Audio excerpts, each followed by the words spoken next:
क्या आपने कभी 36 घंटे में किसी रेलवे स्टेशन के किसी प्लेटफार्म को बनते देखा है? क्या आप कल्पना कर सकते हैं कि जिस देश में एक-एक प्लेटफार्म की मंजूरी में सालों साल लग जाते हैं, वहां सिर्फ 36 घंटे में रेल ट्रैक को हटाकर प्लेटफार्म की चौड़ाई बढ़ाई जा सकती है। जी हां, भारतीय रेलवे के सेंट्रल रेलवे ने एक ऐसा कारनामा किया है जिसके बारे में पहले तो सोचा भी नहीं जा सकता था, लेकिन अब यह हो रहा है। हीरा सिंह राठौर चैनल में आज मैं आपको भारतीय रेलवे में प्लेटफार्म बनाने के रेडीमेड तरीके को दिखाने वाला हूं। वह तरीका जो भारत में संभवतः पहली बार उपयोग में लाया गया है।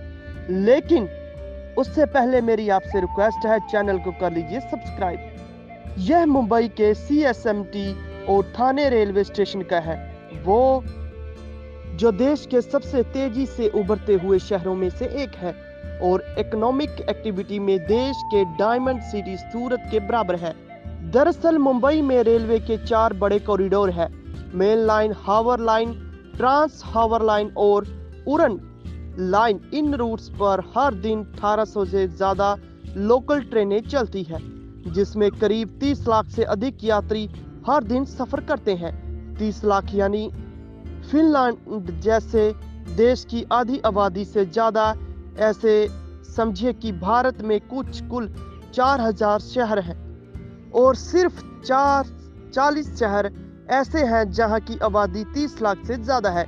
यानी इतनी बड़ी आबादी के इस रूट पर हर दिन सिर्फ सफर करती है। मुंबई में रेलवे के इस रूट वाले प्लेटफार्म पर इतनी भीड़ होती है कि कई बार लोग रेलवे ट्रैक पर गिर जाते हैं, कई लोगों की जान भी चली जाती है। इसे सबसे ज्यादा भीड़भाड़ वाला रूट भी कहा जाता है।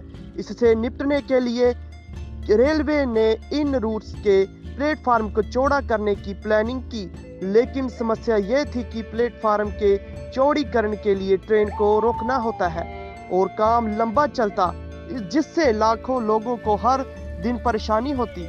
ज्यादा दिनों तक इस रूट को डिस्टर्ब नहीं किया जा सकता है। फिर सवाल उठा कि यह होगा कैसे। काफी प्लानिंग के बाद रेलवे ने प्लेटफार्म के चौड़ीकरण का रेडीमेड फार्मूला निकाला।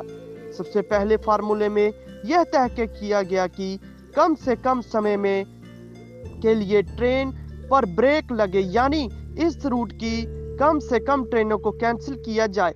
दूसरे फार्मूले के तहत प्लेटफार्म के चौड़ीकरण में इस्तेमाल स्लेबस को बनाया कहीं और यहां लाकर सिर्फ उन्हें फिट किया जाए, जिससे समय की बचत की। कई महीनों की तैयारी के बाद इस प्लान के अनुसार काम शुरू हुआ। सबसे पहले चौड़ीकरण में इस्तेमाल होने वाला स्लैब को कहीं और बनाया गया।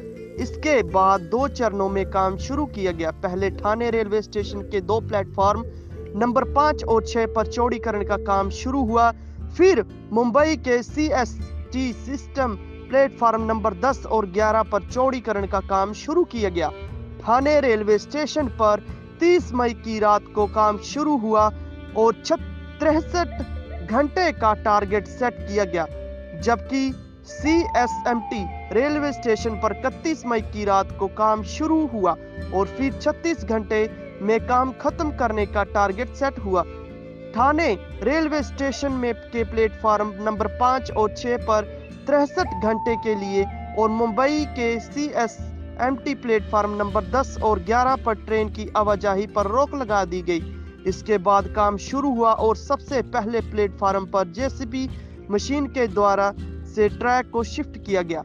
एक साथ इतने लंबे ट्रैक को शिफ्ट करने कोई आसान काम नहीं था। एक तरफ ट्रैक की शिफ्टिंग होती रही, दूसरी तरफ रेडीमेड स्लैब डालते चले गए। चौड़ीकरण में इस्तेमाल ब्लॉक की सबसे खास बात यह है कि इसे इस तरह से बनाया गया कि अंदर वाटर पाइप वर्क और वाइनरिंग में बहुत आसानी से किया जा सकता है। सबसे खास बात यह है कि लगातार 63 घंटे तक काम चलता रहा और 2 जून यानी कि 2 दिनों रेलवे स्टेशन पर काम खत्म हो गया। आमतौर पर ऐसे काम को पूरा करने में 6 महीने लगते हैं। सेंट्रल रेलवे समय पर काम पूरा करने के लिए प्रीकास्ट ब्लॉक के साथ मॉड्यूलर प्लेटफॉर्म निर्माण तकनीक का उपयोग कर रहा है।